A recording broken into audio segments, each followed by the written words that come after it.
बुलेटिनच्या सुरुवातीलाच बातमी आहे अहमदाबाद विमान अपघातासंदर्भातली। अहमदाबाद विमान अपघात प्रकरण आता मृतांची डीएनए चाचणी सुद्धा सुरू झालेली आहे। मृतदेहांची ओळख पटवण्यामध्ये अडचणी आता निर्माण होत आहेत, त्यामुळे आता सगळ्यात मोठं आव्हान हे आरोग्य विभागासमोर असणार आहे। विमान अपघात अहमदाबादमध्ये झाला आणि त्याच्यानंतर अनेकांचा मृत्यू सुद्धा झाला। या मृतांचे आता डीएनए चाचणी सुद्धा आता त्यांची सुरू झालेली आहे। मात्र अजूनही मृतदेह जळाल्यामुळे त्यांची ओळख पटवण्यामध्ये आता सध्या अडचणी निर्माण होत आहेत।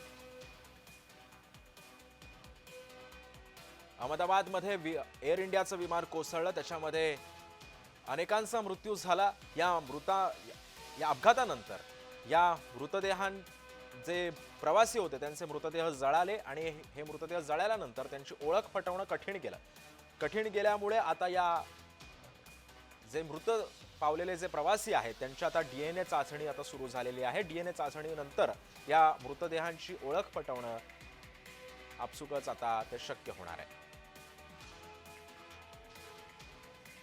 ही लाईव्ह दृश्य आहेत सिव्हिल हॉस्पिटल बाहेरची।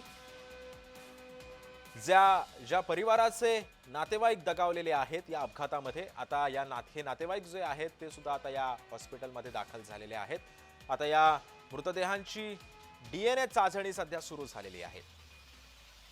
डीएनए चाचणी यासाठी सुरू केली जाते कारण जेव्हा हे विमान पडलं, या विमानाचा अपघात झाला, तेव्हा या विमानाला आग लागली। आग लागल्यानंतर या विमानामधले जे प्रवासी होते ते अक्षरशः जळून होरपळून त्यांचा मृत्यू झाला।